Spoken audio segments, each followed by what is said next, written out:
साल था 2007। दिसंबर की कपकपाती ठंड में केरला के मलप्पुरम डिस्ट्रिक्ट में 4 लोगों ने मिलकर एक भयानक षड्यंत्र को अंजाम दिया था। ये 4 लुटेरों ने धूम मूवी के क्लाइमैक्स से इंस्पिरेशन लेकर पूरे 8 करोड़ की लूट मचाई थी। पर जहां ये इंडिया की हाइस्ट की बात हो रही थी, वहीं 13,000 किलोमीटर दूर इस वारदात से ठीक 17 साल पहले 1990 में बोस्टन के एक म्यूजियम का भी कुछ ऐसा ही हाल था। बस फर्क इतना था कि 4,000 करोड़ का अनमोल सामान चुराने वाले कोई लुच्चे लफंगे नहीं, बल्कि खुद वहां की पुलिस थी। लेकिन आखिर पुलिस को क्या जरूरत पड़ गई चोरी करने की, और आखिर उसका अंजाम क्या निकला? इसका राज खोलने से पहले ये भी जान लो कि जहां दुनिया भर में अपराधी अपना जाल फैला रहे थे, वहीं 2016 में इंडिया के सबसे बड़े ट्रेन हाइस्ट को भी अंजाम दिया गया था। जहां ये हाइस्ट कुछ इतना ज्यादा बड़ा था कि नासा तक को इसमें जुड़ना पड़ा था। अब क्या था इन केसेस के पीछे का राज? हम इन्हीं के साथ दूसरे केसेस का कच्चा चिट्ठा जानने जा रहे हैं in our today's video titled 5 top biggest heist of all time. Number 1, museum में चोरी। म्यूजियम के रखवालों ने ही म्यूजियम से चुराई करोड़ों की अमानत और रातों रात हो गए 9-2-11। अब हम जिस घटना की बात कर रहे हैं उसे मार्च 18, 1990 की सुबह अंजाम दिया गया था, जहां बोस्टन में स्थित इसाबेला स्टेवेरेट गार्डन म्यूजियम से कुल 4,000 करोड़ की अमानत 2 पुलिस ऑफिसर्स ने मिलकर रफा दफा कर दी थी। पर ये वर्दी में आए पुलिस ऑफिसर्स बस नाम के पुलिस थे, क्योंकि ये तो असल में 2 पक्के चोर थे, जिन्होंने रात के सन्नाटे का फायदा उठाकर म्यूजियम के असली गार्ड्स को बंदी बनाकर अगले 1 घंटे में म्यूजियम से 13 आर्ट वर्क हटा लिए थे। जिन आर्ट वर्क्स में 17वीं सदी के मशहूर पेंटर वर्मीर की अनमोल पेंटिंग द कॉन्सर्ट, रेम्ब्रांडिट की the storm of the sea of Galilee, China की शान डायनेस्टी के अनमोल बर्तन जिसे 12वीं सदी में बनाया गया था, और ऐसे ही कई दूसरे कीमती आर्ट वर्क्स को लूट लिया गया, जिन्हें म्यूजियम की आर्ट कलेक्टर और मालकिन इसाबेला स्टेवर्ट गार्डनर ने अपने लाइफ टाइम में एक एक करके इकट्ठा किया था। पर क्योंकि इन चालबाजों ने बड़ी शातिरता से अपने काम को अंजाम दिया था, इसलिए आज तक पुलिस को इनके ठिकाने की कोई खबर नहीं हो पाई है, जिसके चलते डकैती के 27 सालों बाद 2017 में म्यूजियम ने इन दोनों लुटेरों के सर पर पूरे 75 करोड़ का इनाम घोषित किया था। लेकिन करोड़ों के इस इनाम के बावजूद भी न उन 13 आर्ट वर्क्स का और न ही उन दोनों लुटेरों का कुछ पता चला है। नंबर 2, बांको रियो की डकैती। 2 साल का प्लान, 150 करोड़ की लूट, और ये सारे मेहनत पर रायता फैलाने का काम किया आस्तीन के सांप ने, जिसकी वजह थी ठरक। अब इस सस्पेंसफुल कहानी की शुरुआत होती है जनवरी 13, 2006 में, जब अर्जेंटीना के बैंक बांको रियो में लुटेरों के एक गैंग ने धावा बोल दिया, जिसने पुलिस से लेकर पूरे देश को परेशानी में डाल दिया था। लेकिन जिस बात की खबर किसी को नहीं थी, वो ये थी कि बैंक के अंदर चल रही डकैती पुलिस और लोगों की आंखों में बस धूल झोंकने का एक तरीका था। असली वाला सीन तो बैंक के नीचे चल रहा था, जिसका करता धरता था जूलियन जेवो शेलेरिया और बेटोडाला टोरे, जिन्होंने अपने अलावा 4 और क्रिमिनल्स से हाथ मिलाकर इतिहास की सबसे बड़ी डकैतियों में से एक को अंजाम दिया था। पर ये जानते थे कि देश के सबसे बड़े बैंक का असली धन तो उसके बेसमेंट में छुपाया हुआ है, जिस तक पहुंचने के लिए इस गैंग ने शहर के नालों का सहारा लेने का सोचा, और असली वाले चोरी पर पर्दा डालने के लिए गैंग के कुछ मेंबर्स ने बैंक पर सामने से हमला किया, वो भी नकली बंदूकों के साथ। और इसी नकली अफरा तफरी के बीच बाकी के लुटेरे ड्रेनेज की मदद से बैंक के बेसमेंट में घुस गए, जहां से इन गुंडों ने कुल 150 करोड़ का रोकड़ा चुरा लिया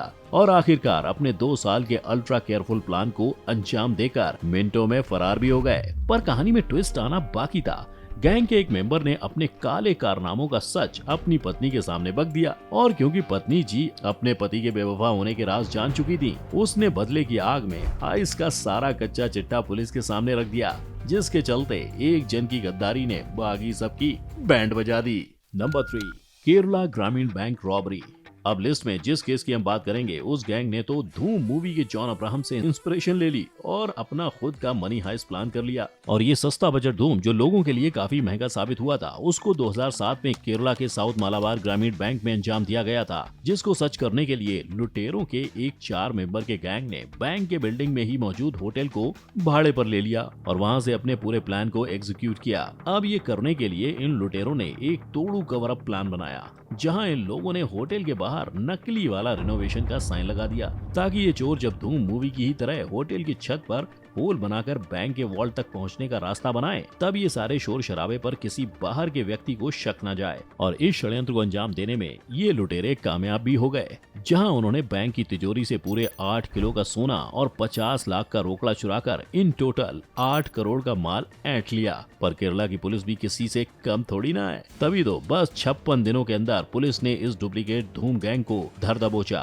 और चुराए हुए पैसों से 80% बरामद भी कर लिए। लेकिन ये जॉन अब्राहम की स्टाइल को छापने वाला इकलौता केस नहीं था, क्योंकि ऐसा ही सिमिलर केस 2014 में हरियाणा के पीएनबी में भी हुआ था, जहां के 4 चोर लोगों ने एक स्टेप आगे बढ़कर अपने छुपने की जगह और बैंक तक एक 125 फीट लंबा सुरंगी खोद दिया और 40 दिनों तक पत्थर तोड़ तोड़ कर सुरंग बनाने के बाद फाइनली जाकर बैंक की तिजोरी से पूरे 100 करोड़ के पैसे और कीमती सामान हथिया लिए। पर बस कुछ दिनों में ही पुलिस ने 4 में से 3 लोगों को धर दबोचा, लेकिन अनफॉर्चुनेटली हाइस के मास्टरमाइंड तक पहुंचने से पहले ही उसने अपनी जान ले ली थी। तभी तो 100 करोड़ के भारी रकम से बस 24 किलो के जेवरात बरामद हो पाए थे। बाकी का सामान का क्या हुआ वो तो मिस्ट्री ही रह गई है।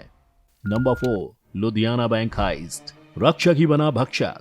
एक समय में पुलिस की वर्दी पहनने वाले ने ही दी 1987 की सबसे बड़ी डकैती को अंजाम। दरअसल हम जिस भयानक कांड की बात कर रहे हैं वो घटा था 1987 में लुधियाना के पीएनबी बैंक में, जो उस समय का सबसे बड़ा लूट था, जिसने पूरे देश को शॉक कर दिया था। और इस कांड के मास्टरमाइंड कोई और नहीं बल्कि पंजाब पुलिस के एक्स ऑफिसर लब सिंह थे, जिन्होंने अपने 12 से 15 साथियों के साथ मिलकर कुछ 5 करोड़ 80 लाख रुपया बैंक से रफा दफा कर दिया था। अब क्योंकि लाभ सिंह खालिस्तान कमांडो फोर्स नाम के सेपरेटिस्ट मूवमेंट के हेड थे, जो अपना खुद का सिख नेशन बनाने के लिए आए दिन ऐसे गलत काम में अपना योगदान देते रहते थे, तभी तो इस चोरी के करोड़ों का कुछ हिस्सा खालिस्तानी फोर्स में खतरनाक और महंगे हथियार जैसे AK-47 राइफल्स खरीदने में इस्तेमाल किए गए थे। पर अफसोस की बात यह है कि जिस समय पुलिस लाभ सिंह को रंगे हाथों पकड़ने वाली थी, उसी वक्त इस चोर पुलिस की भागादौड़ी में लव सिंह की एनकाउंटर के दौरान मौत हो गई। और चोरी की घटना के पूरे 30 साल बाद 2017 में जाकर सुप्रीम कोर्ट ने डकैती से जुड़े कुल 9 दोषियों को हिरासत में लिया और उन्हें सजा भी हुई। Number 5, Indian train heist.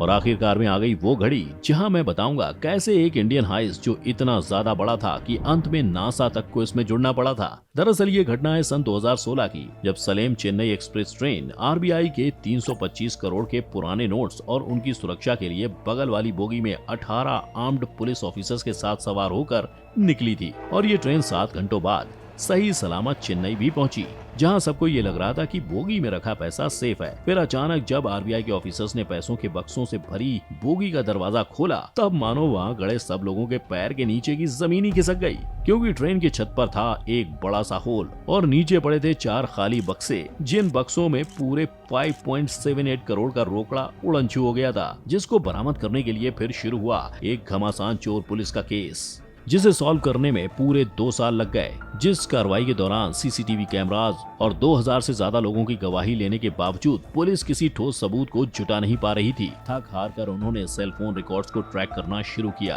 और साथ ही नासा ने भी अपना योगदान दिया, जिसमें उन्होंने पुलिस की मदद करते हुए जुर्म की रात की सारी अवेलेबल फुटेज भेजी। उस फुटेज में जुर्म का पूरा सीन साफ साफ नजर आ रहा था, जो किसी एक्शन मूवी से कम नहीं था, क्योंकि चोरों ने ट्रेन की छत पर होल करके अंदर तक जाने का अपना रास्ता खुद बनाया था और वहीं से पैसे चुराकर फरार हो गए थे। इस एक्शन पैक ड्रामे का अंत तब हुआ जब फुटेज में देख रहे लोगों को एमपी के 5 चोरों के साथ लिंक किया गया, जिनको पकड़ने के बाद उनके गैंग लीडर मोहर सिंह से ये सच सामने आया कि चोरी के पैसे में से लुटेरों ने कुल 1.78 करोड़ की जमीन खरीद ली थी और डीमोनेटाइजेशन के चलते कुछ 2 करोड़ का रोकड़ा जला देना पड़ा था। ये देख मुझे ऐसा लग रहा है इतनी मेहनत के बाद भी फायदा क्या हुआ। अब इन सब केसेस से एक बात तो साफ दिखाई देती है कि हर चोरी डकैती का केस परफेक्ट क्राइम तो होता नहीं है, यानी अक्सर चोर अपने पीछे एक आधा सुराग तो छोड़ ही जाता है। तो अब इन सारे हाइस्ट की कहानियों में से कौन से चोर के शातिर दिमाग ने आपको भी सोचने पर मजबूर कर दिया, नीचे कमेंट में मुझे जरूर लिखकर बताना। और ये चोरी चकारी से भरी वीडियो आपको मजेदार लगी हो तो वीडियो को लाइक और अपने दोस्तों में शेयर जरूर कर देना। साथ ही ऐसे इंटरेस्टिंग वीडियोस देखते रहने के लिए चैनल को सब्सक्राइब करके साइड वाले बेल आइकन को भी हिट कर देना। हमारी मुलाकात होगी नेक्स्ट टाइम। जय हिंद।